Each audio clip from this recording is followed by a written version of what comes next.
దేవతలే వచ్చి దివ్యవరములిచ్చి నుదుటి రేఖ మార్చునిస్తమ్మా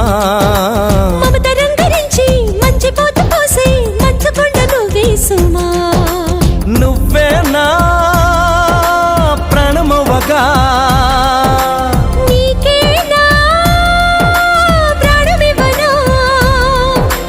ఊపిరాగు వరకు వెంట నువ్వు ఉంటే గుండె గుడిని కానుకివ్వనా ఎన్ని జన్మలైనా నువ్వు తోడు ఉంటే అంతే చాలు నాకు ప్రియతమా మళ్ళీ పుట్టుకంటూ ఉంటే నీకు ప్రేమ పంటునవనా స్వర్గం అన్నదంటూ ఉంటే అది నీ గుండె వాకిలననా ఒక్కసారి పిలిచావంటే కోటిసార్లు పలుకనా ఒక్కసారి చూసావంటే 100 ఏళ్ళు బతకనా